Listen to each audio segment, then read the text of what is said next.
शीतल और अभिमन्यु की शादी को 5 साल हो चुके थे, लेकिन अभी तक उनका कोई बच्चा नहीं हुआ था। इसकी वजह से शीतल और अभिमन्यु परेशान रहते थे, लेकिन उन दोनों से ज्यादा परेशान थी शीतल की सास, यानी अभिमन्यु की माँ जानकी देवी।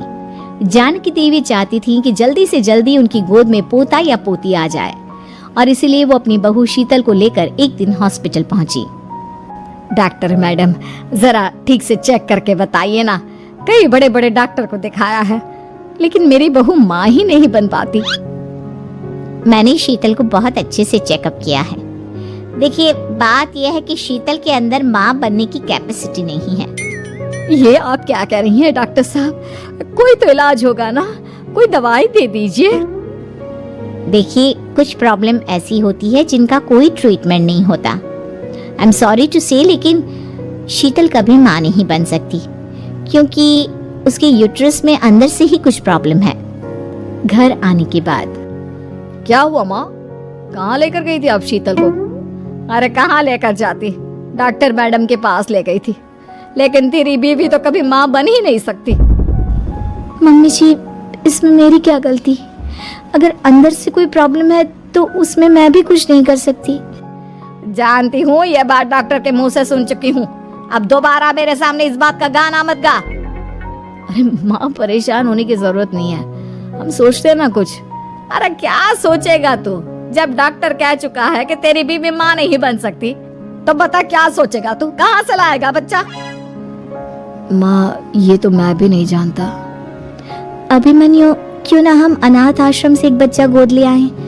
क्या फर्क पड़ता है बच्चा हमारा हो या गोद लिया हुआ? हाय, बड़ी बातें बनाने वाली, क्या फर्क पड़ता है? अरे क्यों फर्क नहीं पड़ता? मुझे इस वंश को आगे बढ़ाने के लिए मेरे बेटे का खून चाहिए, किसी दूसरे का नहीं। लेकिन माँ, आप जानती हैं कि ये अब पॉसिबल नहीं है। मैं कुछ नहीं जानती। मैं किसी पराये की औलाद को इस घर में अपना पोता या पोती बन के बढ़ता हुआ नहीं देख सकती। मेरा वंश मेरे बेटे के खून से ही आगे बढ़ेगा। लेकिन मम्मी जी, ऐसा कैसे हो पाएगा? आप अच्छी तरह जानती है ना, मेरा और अभिमन्यु का बच्चा नहीं हो सकता। तो मैं अपने बेटे की दूसरी शादी करवाऊंगी, और अपनी दूसरी बीवी से ये मुझे बच्चा पैदा करके देगा। ये आप क्या कह रही हैं माँ? मैं किसी और से शादी नहीं करने वाला। मेरे रहते हुए आप अभिमन्यु की शादी किसी और से करवाएंगी? मम्मी जी, आप ऐसा कैसे कर सकती हैं? तू बस देखती जा बहू, मैं ऐसा कैसे कर सकती हूँ। कुछ दिनों के बाद, अभिमन्यु, मैंने तेरे लिए लड़की ढूंढ ली है। माँ, मैं आपको कितनी बार समझाऊं, मुझे किसी से शादी नहीं करनी है। पहले मेरी बात सुन। ये जो चमेली है ना, हमारे घर में काम करने आती है, वो तुझसे शादी करने के लिए तैयार है। मम्मी जी, आप अभिमन्यु की शादी एक नौकरानी के साथ करवाएंगी? वो इसलिए क्योंकि चमेली दिखने में बहुत खूबसूरत है, बच्चा भी सुंदर ही होगा। मम्मी जी, लेकिन एक बच्चे के लिए अपने बेटे की शादी नौकरानी के साथ करवाना, क्या ये सही है? अगर अभिमन्यु ने शादी नहीं की ना, तो मैं अपनी जान दे दूंगी। अब देख लो, अगर तुम्हें अपनी माँ की जान प्यारी है तो तुम्हें इस नौकरानी के साथ शादी करनी ही होगी। इस तरह जानकी देवी अपने बेटे अभिमन्यु की शादी नौकरानी चमेली के साथ करवा देती है। कुछ दिनों के बाद, नौकरानी से मालकिन बन के तो मजा आ गया, अब तो मैं इस घर की मालकिन हूँ। देखो, अपने आप को ज्यादा मालकिन समझने की कोशिश मत करो। एक बार तुम्हारा और अभिमन्यु का बच्चा इस दुनिया में आ जाए, उसके बाद तुम इस घर से हमेशा के लिए चली जाना। अरे जाओ जाओ, किसी और के आगे बातें बनाना। एक बच्चा तो पैदा नहीं कर सकी, बढ़िया आई। जाओ, जाकर मेरे लिए कॉफी बना कर लाओ। नौकरानी मैं हूँ या तुम? मम्मी जी, देखिए ना शीतल मुझसे किस तरह से बात कर रही है। शीतल, तुम्हें पता है ना चमेली प्रेग्नेंट है, मेरे बेटे के बच्चे की माँ बनने वाली है।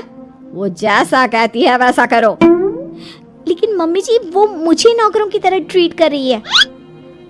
अरे तो करेगी ना, वैसे भी बहू तुम हो किस काम की? एक बच्चा तो पैदा नहीं कर सकती। जाओ, अब घर के सारे काम करो और चमेली को आराम करने दो। थैंक यू मम्मी जी, भगवान आपका भला करे। आप नहीं होती तो मैं नौकरानी से महारानी कैसे बनती? देखो, तुम्हें जो चाहिए सब मिलेगा। खूब खाओ पियो, मजे की जिंदगी जियो। लेकिन बस मुझे एक बच्चा पैदा करके दे दो। कुछ दिनों के बाद, मम्मी, बच्चे के लिए आपने मेरी शादी चमेली के साथ करवा तो दी, लेकिन दिन और रात का चैन मिट गया है। सारा दिन शीतल और चमेली की बहस चलती रहती है। अब शीतल को इस घर में रखने से क्या होगा? मैं तो कहती हूँ उसे घर से निकाल दो, है भी किस काम की। मैं ऐसा नहीं कर सकता माँ, वो मेरी पत्नी है, उससे बहुत प्यार करता हूँ मैं। तुम्हारी पत्नी चमेली है, चमेली, उससे प्यार करो। अरे तुम्हारे बच्चे को जन्म देने वाली है वो। अभिमन्यु, मैं खुद ही इस घर से चली जाती हूँ। वैसे भी अपने ही घर में नौकरों की तरह रहकर परेशान हो चुकी हूँ। घर की नौकरानी मेरे ऊपर हुक्म चलाती है, वो तुम्हारी पत्नी बन चुकी है। अब मेरा इस घर में क्या काम? अभिमन्यु के बार बार रोकने पर भी शीतल उस घर से चली जाती है। कुछ दिनों के बाद चमेली एक बच्चे को जन्म देती है। भगवान ने मेरी सुन ली, मेरे बेटे का घर भर गया, उसका अपना बच्चा इस दुनिया में आ गया। मम्मी जी, बच्चे को हाथ लगाने से पहले मेरी एक शर्त तो सुन लो। तुम कहना क्या चाहती हो चमेली? आपकी मम्मी को बहुत शौक था ना अपने पोते को खिलाने का। अब देखो, इस दुनिया में हर चीज की कोई ना कोई कीमत तो होती है। तुम अपनी आधी प्रॉपर्टी मेरे नाम कर दो, बच्चा तुम्हारे नाम।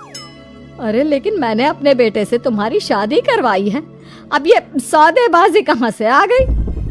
जो औरत अपनी बहू को घर से निकाल कर एक नौकरानी के साथ अपने बेटे की शादी करवा दे, वो तो सौदेबाजी कर ही सकती है ना। उसका कैसे भरोसा कर सकते हैं? मुझे बस आप लोगों की प्रॉपर्टी चाहिए, उसके बाद ही बच्चे को आप हाथ लगा सकते हैं। मैंने कहा था ना मम्मी, आप गलत कर रही हैं। देखिए, उसका नतीजा आपके सामने है। जब शीतल को पता चलता है कि अभिमन्यु और चमेली का बच्चा दुनिया में आ गया है, तो वो अपने घर पहुंचती है। अभिमन्यु, कहाँ है आपका बच्चा? क्या मैं उसे देख सकती हूँ? कुछ भी मत पूछो शीतल, माँ की हुई एक गलती हम लोगों पर भारी पड़ रही है। वो नौकरानी अपनी औकात पर आ गई है और अब हमसे अपनी आधी प्रॉपर्टी मांग रही है, वो भी बच्चे के बदले में। एक बात कहूँ अभिमन्यु, आप उससे कुछ भी देने से मना कर दो। अरे कैसी बात कर रही हो? मेरे बेटे की औलाद है उसके पास, ऐसे कैसे मना कर दे? मम्मी जी, वो अभिमन्यु का बच्चा नहीं है, वो चमेली और उसके बॉयफ्रेंड का बच्चा है। ये तुम क्या कह रही हो शीतल? ये देखिए वीडियो, चमेली और उसका बॉयफ्रेंड आपस में बातें कर रहे हैं कि उन दोनों ने मिलकर आपको बेवकूफ़ बनाया है और अब इस बच्चे के बदले आपसे प्रॉपर्टी भी हड़प लेंगे। हे भगवान, ये मुझसे क्या हो गया? ना तो बच्चा मिला और अपने बेटे की नौकरानी के साथ शादी करवा दी सो अलग। अब क्या होगा? मुझे माफ कर दो शीतल, मेरी वजह से तुम्हें बहुत तकलीफ हुई है। अभिमन्यु, मैंने कहा ना, उस नौकरानी को उसके बच्चे सहित इस घर से बाहर निकाल दो। लगता है मेरे अभिमन्यु का बाप बनने का सपना अधूरा ही रह जाएगा। अभिमन्यु, अपनी मम्मी से कहो कि परेशान ना हो। आपको याद है एक बार हम एक IVF सेंटर गए थे, मैंने फिर से वहाँ जाकर बात की थी और आपको पता है इस बार मैं प्रेग्नेंट हूँ, क्योंकि हमने वहाँ पर प्रोसीजर करवाया था जिसकी वजह से मैं प्रेग्नेंट हो गई थी और इस बात का पता मुझे बस कुछ महीने पहले ही लगा है। हमारा बच्चा इस दुनिया में आने वाला है अभिमन्यु। मुझे माफ कर दो शीतल बहू, मुझसे बहुत बड़ी गलती हो गई। कोई बात नहीं माँ, लेकिन अब हमें उस धोखेबाज नौकरानी को इस घर से बाहर निकालना है और इस घर की मालकिन को वापस घर लाना है, वो भी अपने बच्चे के साथ।